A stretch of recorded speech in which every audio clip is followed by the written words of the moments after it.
Hello guys, welcome back to my channel. After a long time I'm making the video.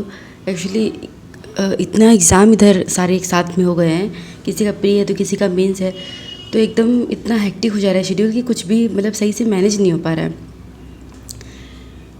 मैं regular ऐसे थोड़ा नाश्ता करते हुए मॉर्निंग में यूट्यूब पे जितने कोई भी एक चैनल आप जो भी आपको लगता हो सही है तो आप देख लो उसका एक वीडियो। मेरा तो वर्ल्ड अफेयर्स करके एक है तो मैं उस पर देख लेती हूँ। नेशनल इंटरनेशनल इशूज़ बहुत सही से एक्सप्लेन करके बताते हैं, so it is very easy to understand. आप कोई भी एक चैनल आप ले लो, देख लो वॉच यू विल प्रेफर, जिसकी लैंग्वेज आपको सही लगती हो। But I really like it because वो मतलब जितने भी प्रेजेंट पास्ट और फ्यूचर सब कुछ रिलेट करके वो बताते हैं। तो अगर आपके कोई जीएस के भी क्वेश्चंस कभी पुट होते हैं करंट अफेयर से, या फिर अगर आपको ऐसे भी लिखने से आता है कुछ इकोनॉमिक इशूज़ का, नेशनल इशूज़, तो अगर आप रेगुलर इनकी वीडियोस देखते तो it is very easy to write. काफ़ी हेल्पफुल, बहुत इजी लैंग्वेज एक्सप्लेन करते हैं।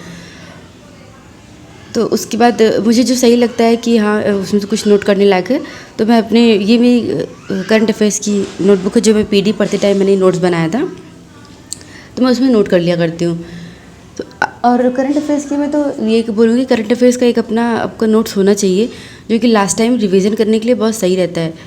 और तो लोग पीडी वगैरह से पढ़ते रहते हैं, बट कुछ कुछ चीज़ें ऐसी हैं जो आपको पॉइंट वाइज नोट करनी चाहिए कि लास्ट टाइम रिवीजन के लिए बहुत हेल्पफुल रहता है। और जब प्री का आता है तो प्री के लिए भी अच्छा रहता है रिवीजन करने के लिए। ये सब तो एक्चुअली मैंने तो मेंस पर्पस के लिए बनाया था, जो मुझे लगता है कि एग्ज़ाम में आते हैं इंपॉर्टेंट टॉपिक्स। प्री के लिए तो अगर आप वन लाइनर भी ले लेते हैं तो भी रिवीजन करने के लिए सही रहता है। तो ये रहता है मेरा मॉर्निंग का शेड्यूल। बहुत टाइम से मैंने वीडियो बनाया भी नहीं था, तो आई थॉट कि मैं अपना पूरा एक होल डे का ग्लिम्स दूँ कि कैसा मतलब मेरा होल डे कैसा रहता है, हाउ टू मैनेज। क्योंकि जब सब्जेक्ट्स बढ़ने लगते हैं ना पढ़ते पढ़ते तो चीज़ों को मैनेज करना बहुत मुश्किल हो जाता है। लेकिन एक प्रॉपर बढ़िया शेड्यूल अगर रहे तो हो जाता है। कभी कभी मेरा भी आगे पीछे होता है, नो डाउट, बट हाँ एक मेंटेन तो करना पड़ेगा। मैंने अभी जो जितने भी प्रीलिम्स के एग्ज़ाम आ रहे थे तो मैंने ये स्पीडी ली हुई थी, ये 1 ईयर की पूरी है तो मैंने ली हुई थी। इसमें ढेर सारे मतलब वन लाइनर्स भी हैं, प्लस इसमें 1200 क्वेश्चंस भी हैं। तो मैंने तो ऐसे पढ़ लिया था, बट अभी मैं क्वेश्चन सॉल्व कर रही हूँ। मतलब बहुत अच्छा है। जो मैंने उत्तराखंड का पेपर दिया था, जितना मैं पढ़ के गई थी पूरा का पूरा मतलब करंट अफेयर्स यहीं से आया था। Not even a single question ऐसा नहीं था कि जो कहीं और से हो। National issues, international appointment scheme, सब कुछ यहीं से आए हुए थे। मेरा उसके बाद मैं करंट अफेयर्स करने के बाद मेरा दिन भर का एक सेशन होता है, वो मैं मॉर्निंग में करूँ या इवनिंग को करूँ, एक आंसर राइटिंग का होता है। इनिशियली मैं नहीं करती थी, मैंने थोड़ी बहुत गलती की कि मैं करती थी फिर छूट जाता था, फिर करती थी फिर छूट जाता था। और अभी मैं रेगुलर कर रही हूँ। अभी मैं मुस्लिम लॉ पढ़ रही हूँ, मतलब मेरा मुस्लिम लॉ पढ़ के एटलीस्ट 2 बार हो गया, मैं तीसरी बार पढ़ने जा रही हूँ ये। तो अभी थोड़ी थोड़ी अंडरस्टैंडिंग डेवलप हो गई है, तो अब मैंने स्टार्ट किया आंसर राइटिंग करना। एक्चुअली हम लोग के मटेरियल में पीछे में सब्जेक्टिव क्वेश्चंस दिए रहते हैं, तो वो क्वेश्चन प्रैक्टिस करने के लिए बहुत सही रहता है। अगर आप नहीं भी लिए हुए हैं कोई भी बुक, तो आप यहाँ से मतलब कोई भी मटेरियल आप ले लीजिए। प्रीवियस ईयर अगर आपने नहीं लिया हो, फिर भी कोई भी मटेरियल में अगर आपको क्वेश्चन मिलता है, आंसर राइटिंग करिए।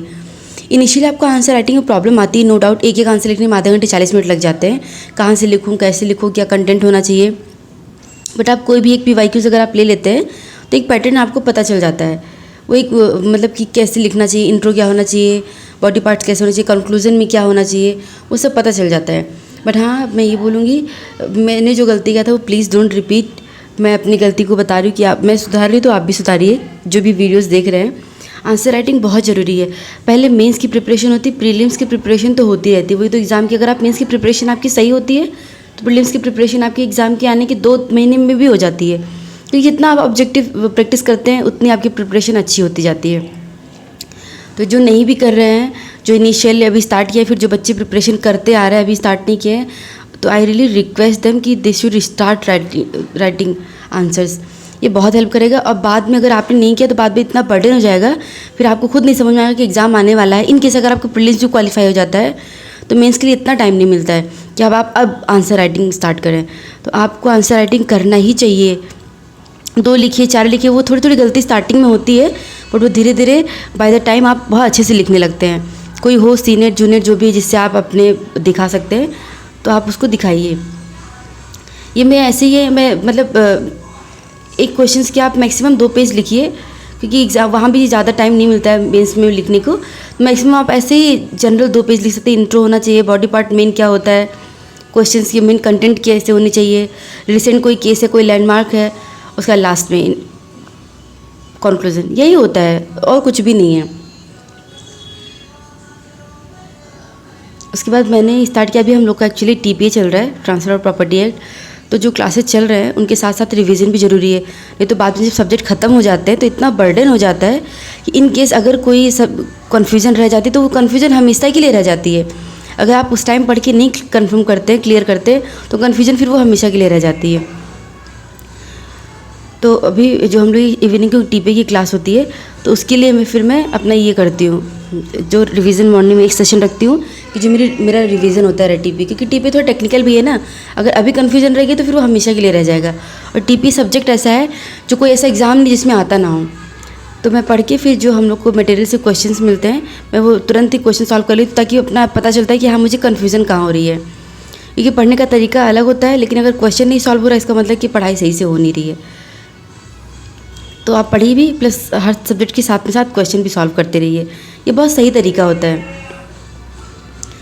उसके बाद मैंने अपना लंच किया, थोड़ा रेस्ट किया, फिर अभी सीपीसी का मैं पीवाईक्यूज़ कर रही हूँ। एक्चुअली पता नहीं क्यों ये मुझे इतना टाइम हो गया प्रिपरेशन करते करते, मैं पढ़ रही हूँ, 1 साल 1.5 साल होने वाले हैं। ऐसा लगता है मेरी सीपीसी पे कमांड ही नहीं हो पा रही है, और सब्जेक्ट में उतना मुझे डर नहीं लगता जितना मुझे सीपीसी में लगता है। तो इसीलिए मैं सोचती हूँ कि सीपीसी मेरा ठीक हो जाए। मतलब उतना ख़राब भी नहीं है, एग्ज़ाम में परफॉर्मेंस मेरा ठीक ठाक था जो मैंने उत्तराखंड का दिया था, या फिर और जो भी मॉक टेस्ट वगैरह देती हूँ। बट पता नहीं क्यों सीपीसी से वो डर नहीं ख़त्म हो रहा है मेरा। तो मैं जितना हो सकता है मैं सीपीसी से क्वेश्चंस कर ही रही हूँ। मैंने पहले, मेरा एक फ्रेंड है उससे मैंने वो त्रिपाठी लिया था, उससे भी मैंने थोड़े बहुत किए थे। फिर अभी मैं समर्थ अग्रवाल से कर रही हूँ, क्योंकि इसमें सेक्शंस भी है, ऑर्डर भी हैं, ऑर्डर के अंदर रूल्स भी है, और सीपीसी भी थोड़ा सा है टेक्निकल, कि जो मतलब थ्योरी प्लस प्रैक्टिकल दोनों क्लियर होना चाहिए। तो अभी मैं मतलब सीपीसी के क्वेश्चंस मैं कर रही हूँ। ऑलरेडी मैंने एक बार एक बुक से कर लिया है, बट अभी और कर रही हूँ ताकि थोड़ा सा जो भी थोड़ा बहुत रहे वो सही हो जाए। तो एक सेशन आप रखिए, एक सब्जेक्ट का आप ऑब्जेक्टिव करते रहिए, क्योंकि ऑब्जेक्टिव अगर आप करते रहेंगे तो आपका एक कमांड बिल्डअप होता रहता है, और जितने क्वेश्चन सॉल्व होते हैं तो फिर खुद को भी अच्छा लगता है। उसके बाद फिर मैं जो एक्सरसाइज करने जाती हूँ, पहले मैं मॉर्निंग को जाती थी, फिर नहीं जाती थी, अभी उसके इवनिंग को जाने लगी, क्योंकि फिर क्लास होने लगी मॉर्निंग में, कोचिंग भी जाना होता है कभी कभी। तो अभी फिर मैं निकली एक्सरसाइज करने के लिए। मेरी थोड़ी बैक में प्रॉब्लम थी, तो मैंने अपना एक्सरसाइज रेगुलर रखा, चाहे मेरे एग्ज़ाम आ रहे हो या नहीं आ रहे हो। दिन में 24 आवर्स में 1 घंटे तो अपने आप को देना बहुत ज़रूरी है। तो और बैठे बैठे फिर पेट वगैरह भी निकल रहा था मेरा, तो इसलिए मैं फिर एक्सरसाइज करना शुरू कर दी। बहुत ज़्यादा हैवी वर्कआउट नहीं करती हूँ, बट हाँ थोड़ा बहुत करती हूँ। स्टार्टिंग में मैं थोड़ा लाइट करती थी, लेकिन अभी थोड़ा थोड़ा हैवी करती हूँ, ताकि बॉडी भी सही रहे, मसल्स वगैरह भी सही रहे। मेरी बॉडी बहुत वीक पड़ने लगी थी, खाना पीना भी सही से नहीं हो रहा था। तो यहाँ पे पास में ही है, तो मैं वहाँ पे जाती हूँ। वो पूरा ही मतलब वो डे बाई डे कराते, कभी अपर बॉडी लोअर बॉडी, एक दिन एरोबिक्स होता है, कार्डियो होता है, फिर ऐसे करके वो मतलब कराते रहते हैं। तो मुझे अच्छा लगता है, 1-1.5 घंटे में बहुत अच्छे से पूरी बॉडी का वर्कआउट हो जाता है। इनिशियली मुझे लगता था मैं छोड़ दूँ, मेरा मैनेज नहीं हो पा रहा है, बट फिर मैंने सोचा नहीं, एक घंटे तो देना बहुत ज़रूरी है। बहुत सही, मतलब अच्छा लगता है वहाँ एक्सरसाइज करके 1 घंटे बाद। ऐसा लगता है कि बॉडी का कितना स्ट्रेस, एकदम स्ट्रेस रिलीविंग लगता है। तो जो भी आप है 1 घंटे आप करिए एक्सरसाइज। 1 घंटे नहीं हो रहा, आधा घंटे करिए, मेडिटेशन करिए, जो भी करना आप करिए, लेकिन करना चाहिए एक्सरसाइज। फिर वहाँ से आई, मेरी इवनिंग की क्लास हो रही थी, जो टीपी की हम लोग की ऑनलाइन होती है। तो मैंने ऑनलाइन की क्लास करी, क्योंकि वो क्लास भी रेगुलर होना ज़रूरी है। 1-2 क्लास अगर छूट जाता है तो बहुत बर्डन होने लगती है।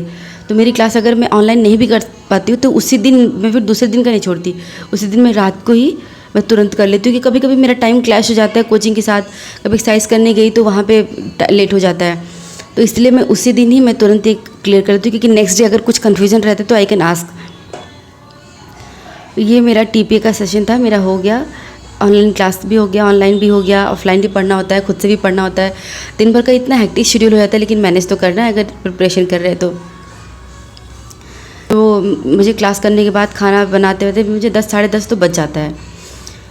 उसके बाद फिर मैं स्टार्ट की मुस्लिम लॉ। ये मैं तीसरी बार पढ़ने जा रही हूँ मुस्लिम लॉ। मुस्लिम लॉ के क्वेश्चंस ऐसे हैं कि हर जगह आते हैं। आप हरियाणा देख लो, राजस्थान देख लो, यूपी देख लो, किसी भी आपको देखो तो ये जो पर्सनल लॉज है वो तो मैक्सिमम जगह आते ही आते हैं।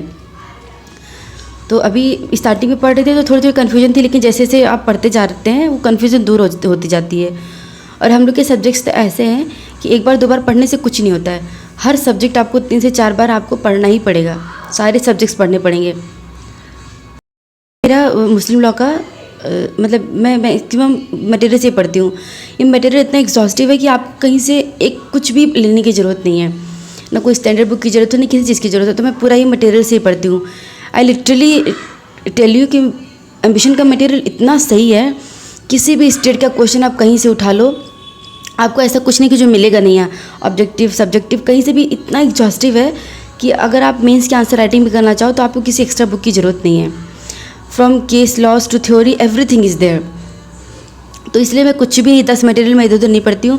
I totally rely on this material जो मेरी कोचिंग की है। आप एक सोर्स पे डिपेंड रहो, 10 सोर्स पढ़ने की जरूरत नहीं। इसी को आप जितनी बार रिवीजन करेंगे आपको वो सब्जेक्ट उतना ही अच्छा होता जाता है। Keep on revising, keep on practising, answer writing भी करो, आप ऑब्जेक्टिव भी सॉल्व करो।